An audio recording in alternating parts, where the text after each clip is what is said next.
Welcome back to the webcast, All Sports One Web, the weekly sports channel. We were talking about the Premier League, Champions League, and college football. Wednesday, we're focusing on Premier League. Friday, we're focusing on college football. But today, we're going to do a little bit of both. I'm Adam. I'm by myself today, but let's do it.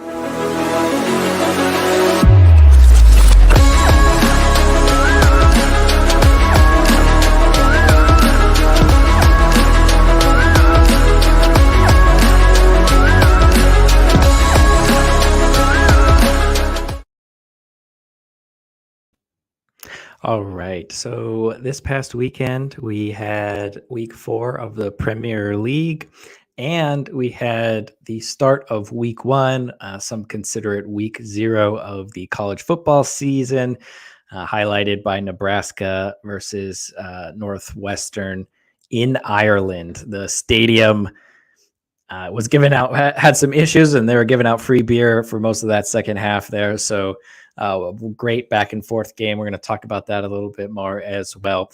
But today we really want to focus in on recapping week 4 of the Premier League, and we will be starting we're doing our predictions for week 5, which kicks off tomorrow. So we have games Tuesday, Wednesday, Thursday this week in the Premier League. And this is kind of what is going to be a trend between now and November when the World Cup starts off. We're going to be having the Champions League going to start up September 6th and 7th on that Tuesday and Wednesday. The Carabao Cup is picking up with the Premier League teams, as well as the FA Cup is going to get started. And so there is a lot of games to get in between now and November when the Premier League goes on pause for the World Cup. So we'll be doing a lot of coverage of games that are on Tuesday, Wednesday, and then on the weekends thereafter, usually Premier League games. So let's start. But I should say this as well. So super exciting things coming to the webcast in November for the World Cup. We have by November, we have the US. They have 2 games in September to lead up to the World Cup. So we'll be covering those. We will be getting you ready, getting you hyped for this young, fast, hungry U.S. men's national team as they head to Qatar in November. We're back in the World Cup finals. We're going to be getting you ready for all of that, going over players, going over formations, going over predictions, getting you ready for our group stage games against England, Iran, and Wales. It's going to be a great sporting month in November, the end of the college football season, and the World Cup kicking off. So it's going to be great. So stay with us through all of that. We're going to get you ready for all of that kind of stuff. But before we do anything today, I have to show you Puma's away jerseys for the 6 teams that they are sponsoring for the World Cup. They were leaked today, and we already have gone over the U.S. away jerseys that we, both Doug and I, both are not very fond of, but a little bit more fond of our jersey after seeing these drop today. These are the 6 away jerseys for the teams going to the World Cup that are sponsored by Puma. I know you can tell exactly which 6 teams they are from these T-shirts that have the Puma logo straight in the center. I don't know what is up with Puma and doing that. You can even see behind me when we blow it back up again, the Manchester City jerseys here, they got the Puma logo straight in the middle. Looks kind of like a T-shirt. They continue the trend here with these 6 World Cup jerseys. I just don't get it. I hate it. These are away jerseys. Some of these teams are going to be wearing this twice. That's what you're going to see. I mean, you can barely tell where's their badge, I would be so upset if I was these teams. I wouldn't even take them. Just send them straight back. Come up with your own design. We'll see if these are the home jerseys. These are a little bit better. I do like these better. Kind of more of your regular format here. Yeah. And so, but we'll see if that continues, if those are actually the home jerseys. But I did want to go over those to start the video off. I'm just not a fan, but let me know your thoughts in the comments below on if you think how you like those jerseys.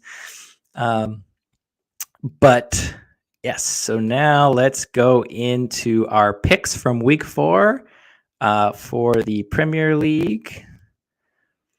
Let me share. So we do all of our picks on ESPN EPL Pickum. So go ahead and create your account there, and you can track your progress. We do the picks every single week, so you can track your progress along with us, and at the end of the season, see how you did.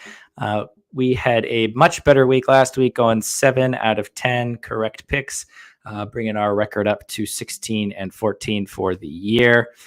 So let's do a little bit of a recap here for these games.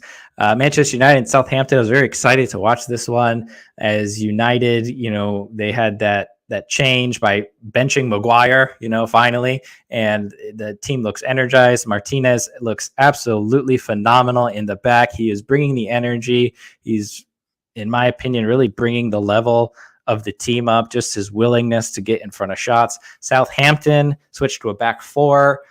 So we were interested to see how that, that picked up their form.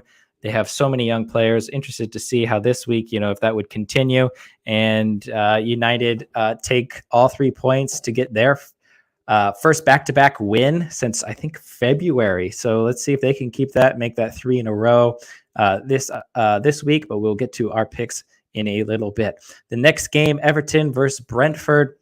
We went for a win for Brentford. They looked very good for most of the game here.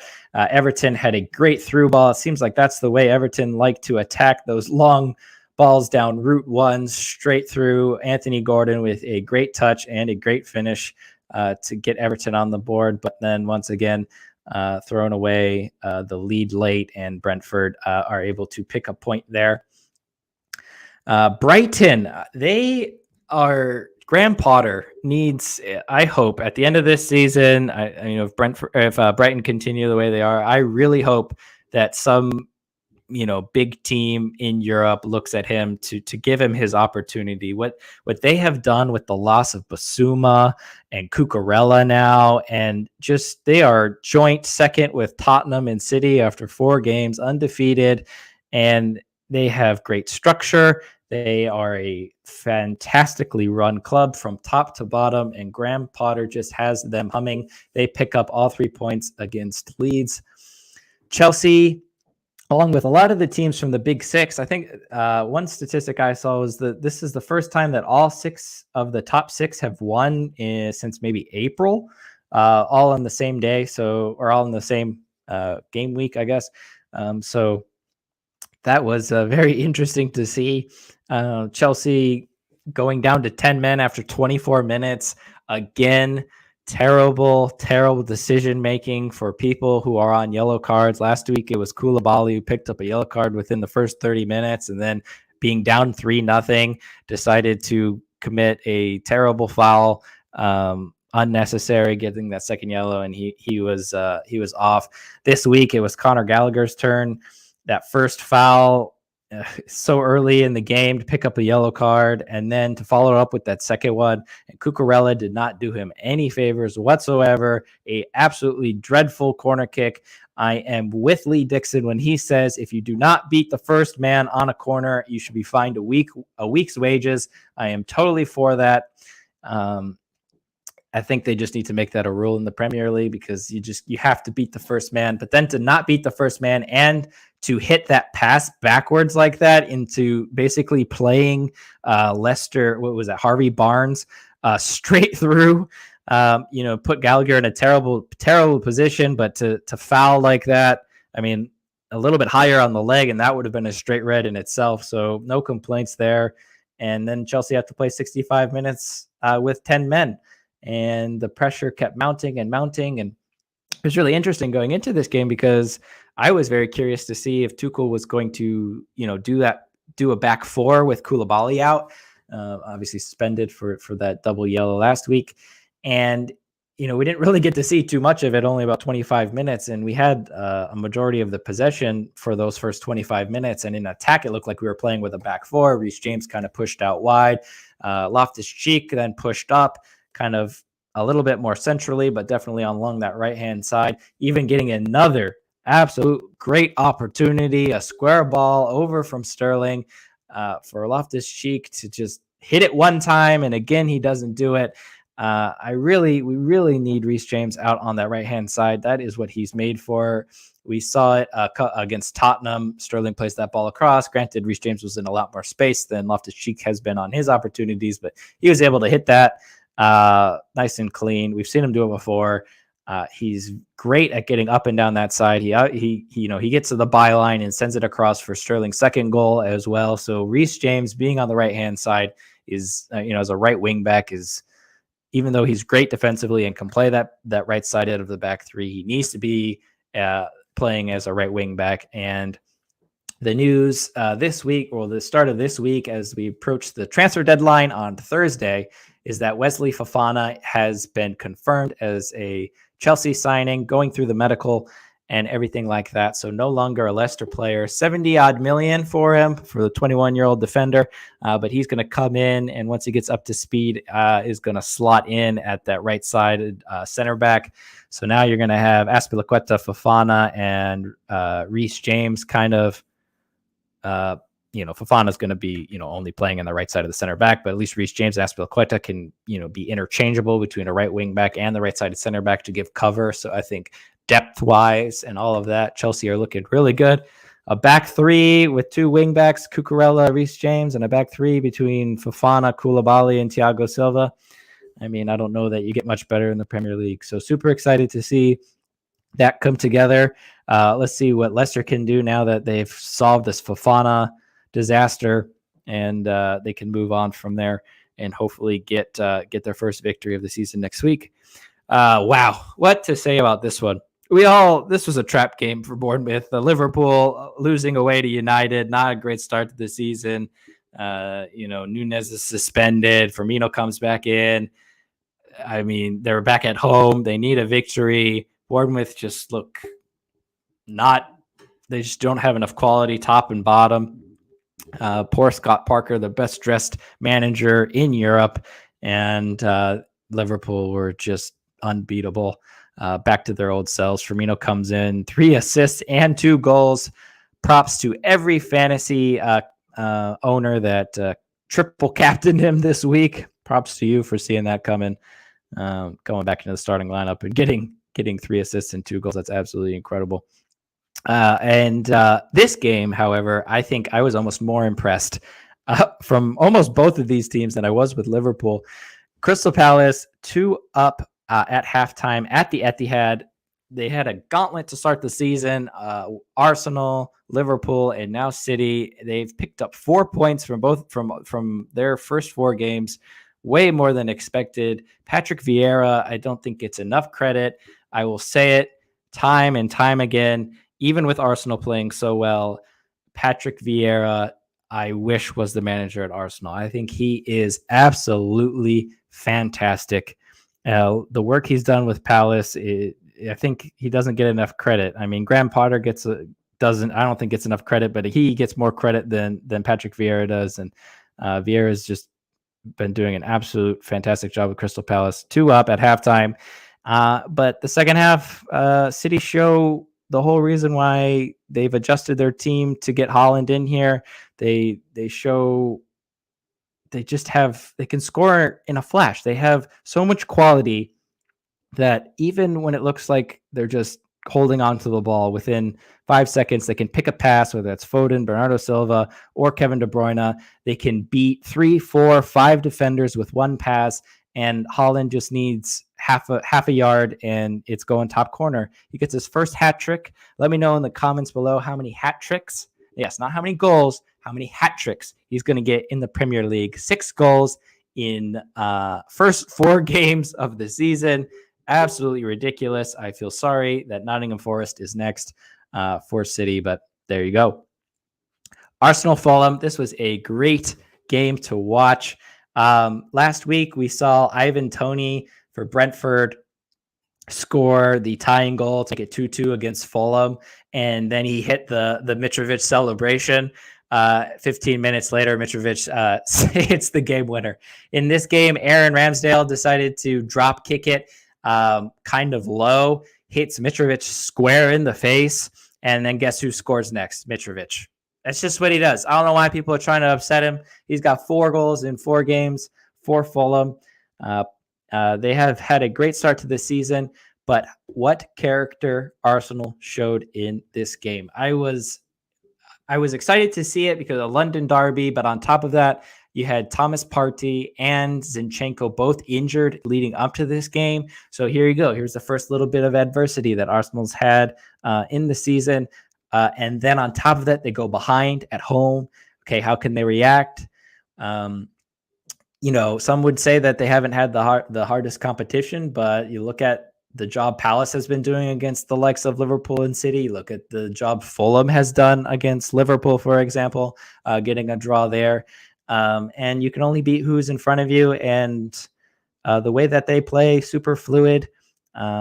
It's hard not to appreciate and not to think that it's going to continue at least for a little while longer. Now, Arsenal, for me, I'm always just kind of waiting with their squad depth and some injury history for some of their players, whether or not this is going to topple a little bit. I mean, I know no one thinks the win streak is going to go on forever, another invincible season. I don't think so, but how long can they sustain it? I'm really intrigued to see it, but a great character this past week from Arsenal was good to see. This game, I think, was one of the more anticipated matchups purely because both these teams, West Ham and Aston Villa, many people had kind of being those two teams that are going to be contending possibly for a European place.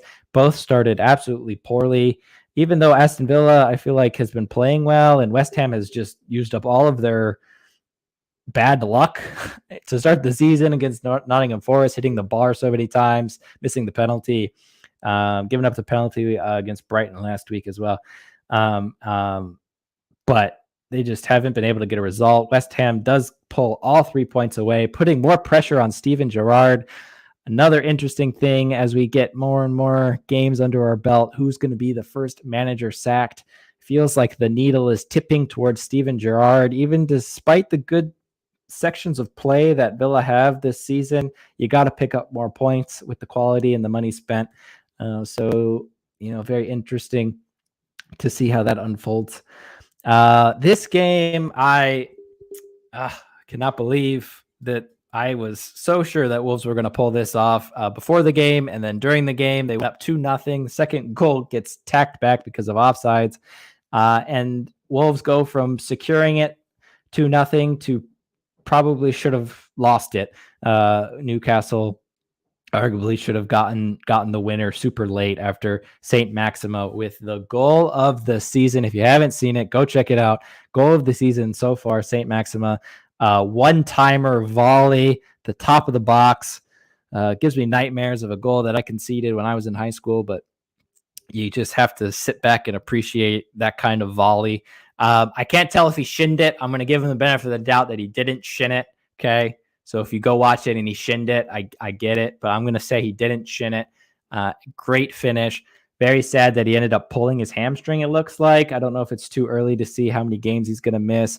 Does look like he's going to miss this next week, and that is not what you want heading to Anfield after Liverpool just did that to Bournemouth, Eddie Howe's old club. And then the last game of the weekend, Tottenham in the old Conte fashion. Forest had a majority of the possession. Tottenham sitting back, waiting, score. Waiting, scored. And, they finished 2-0. And this is what Conte does. He gets points. I think Spurs have played well in maybe 50% of the overall minutes from start to, of the 4 games that they've played. They played well against Southampton for a majority of the game. They played terrible against Chelsea.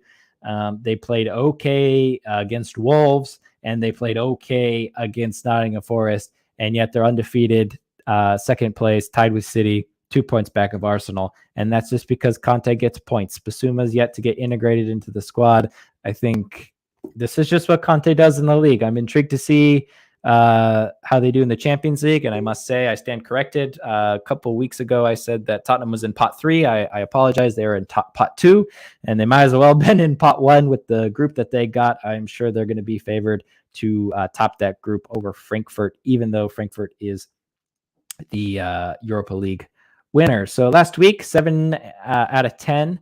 Not too bad. So let's see if we can keep that going here in week 5, which starts tomorrow. So again, this is on ESPN's English Soccer Pickum. So go ahead and, my TV is gone. Sorry about that.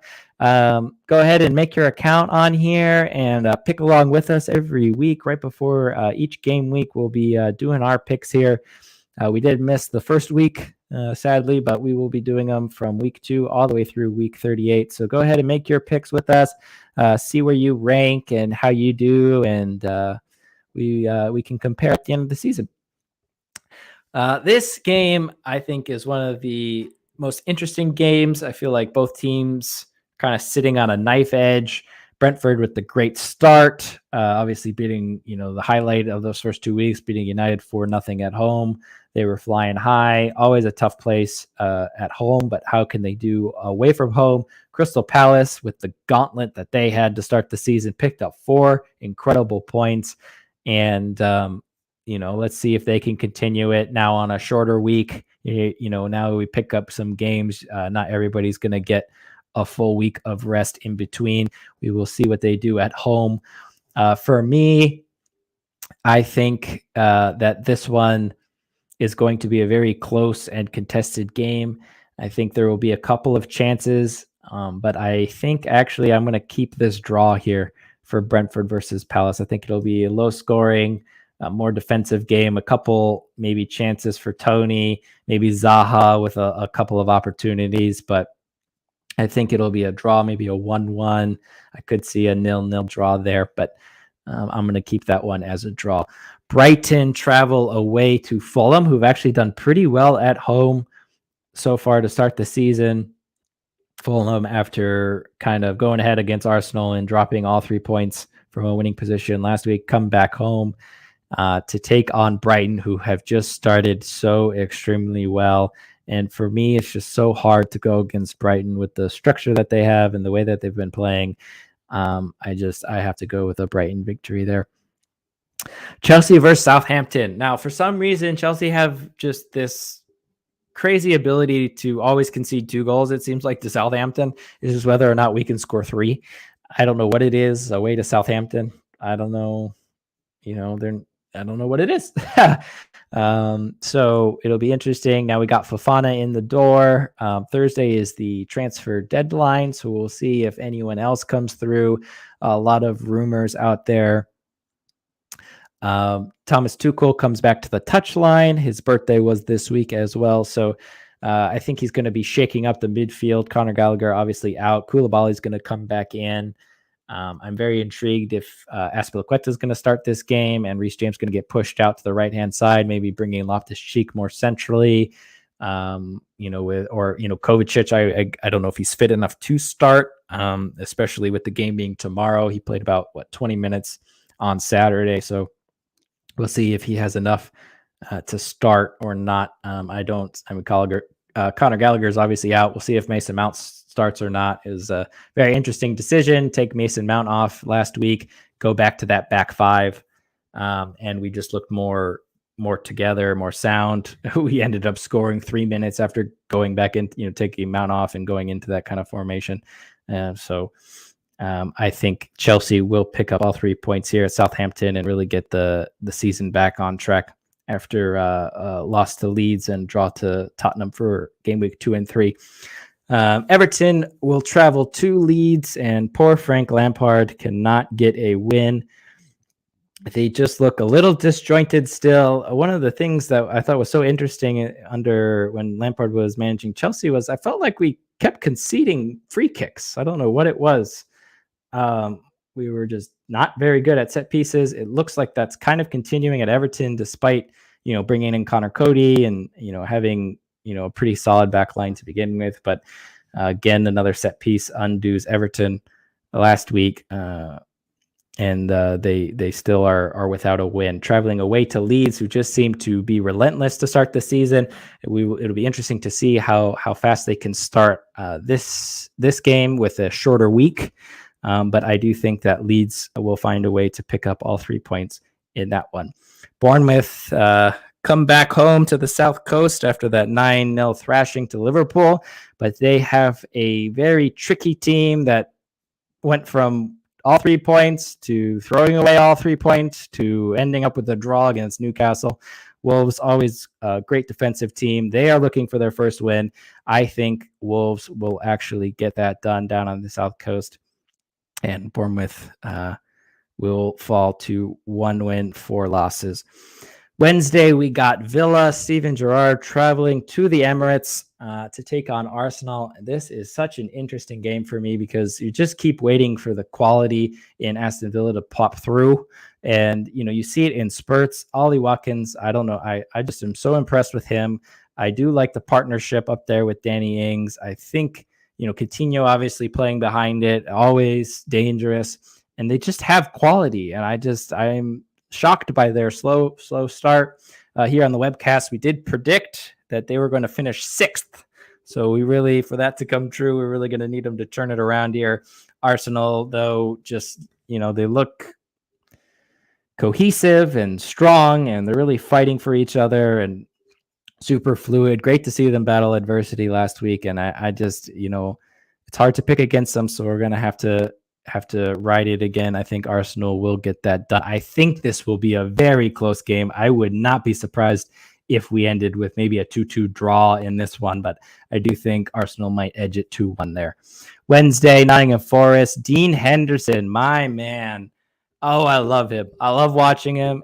He got another penalty save added to his resume. 5 penalties he has faced in the Premier League, and he has stopped 4 of them. Okay. This one against Harry Kane last week. He's wearing the cap to block out the sun for those late afternoon games. This one will be it's a 2:30 kickoff, so we'll see 7 p.m. We'll see if he brings out the hat again. I love Dean Henderson. I think it's also hilarious. Manchester United now looking into bringing in Dubravka by the end of this window to kind of compete with David De Gea when they sent this guy, Dean Henderson, out on loan again. And I don't know what else he has to prove. I think he is absolutely fantastic as a young goalkeeper. He's going to go to Qatar for England. If England can, win their first 2 league games, even though the United States is going to take at least a point off England, you heard it here. But if they can do that, then I would hope that Dean Henderson would get that 3rd game in the group stage for England, just to give him some more experience, because it's kind of hard to unseat Jordan Pickford with the performances that he's had in the Euros and the World Cup. But I would love for him to get some World Cup minutes under his belt. But sadly for them, they have to go against Holland. So Manchester City will pick up 3 points there. Spurs versus West Ham. Now, I felt, like I said, with the Aston Villa versus Arsenal game, I can see that game being close, and I can see this game being very close. Tottenham just haven't been playing super well. They are following Conte's system. They're sitting back. They're waiting to attack. They're sitting back. They're waiting to attack. West Ham got the win with the Carabao Cup. They got the win against Aston Villa last week. Now they get to come home and possibly pick up their first win in the Premier League in front of their home fans. I can see this being a draw, and I think I'm going to go with a draw there. I think West Ham's going to come out pretty energized, and I don't know that Tottenham, the way that they play, if they go down, if they can fight their way back without the help of a referee. Yes, I'm still bitter about the Chelsea game. I just don't see how the FA doesn't just award Chelsea 3 points for that one, with how terrible that last call was for that corner kick. But anyway, I'm going to go with a draw there. Newcastle traveling to Anfield without Saint Maxima. Liverpool, they need to keep going now. They've already thrown away 3 games against lower opposition. Manchester United is not lower opposition, but if you're going to win the title, you can't be throwing away all of those kinds of points to start off the season. So I'm going to go with a comfortable Liverpool win there. This game, United versus City, Leicester City, is definitely the game I am probably most intrigued to watch out of all of the, maybe the Spurs West Ham game, but this one's going to be great. The window shuts on Thursday. I anticipate Ronaldo will not be a United player by Thursday. So it'll be very interesting to see. Fofana obviously is gone from Leicester, so they can kind of pick up the pieces and kind of know that they're moving forward without him now, and he is less of a distraction. They're coming home. They haven't picked up a win yet. United has just been playing great. Can they make it 3 wins on the bounce? I think James Maddison will play this game, and if he does, then I could see this being a draw. But if he doesn't, then I could see United taking all 3 points. And so I'm just going to lean for now and pick United, even though this game is a couple days away. But anyway, again, these are our picks. So please go ahead and make your own account and lock in your picks. And follow along with us throughout the season. All of the artwork here on the webcast is done by Smiley Sports Artwork, up and coming graphic artist, designer. She does all things sports. So please go check her out on Instagram. Absolutely fantastic work with Holland here in the background. And I will see you all on Wednesday when we recap the draw of the Champions League and the part of the games that have been concluded in week 5. And then on Friday when we do our preview show for the big games this weekend in college football, when Ohio State hosts Notre Dame and Georgia take on Oregon in Georgia's backyard in Atlanta. So I will catch you all then.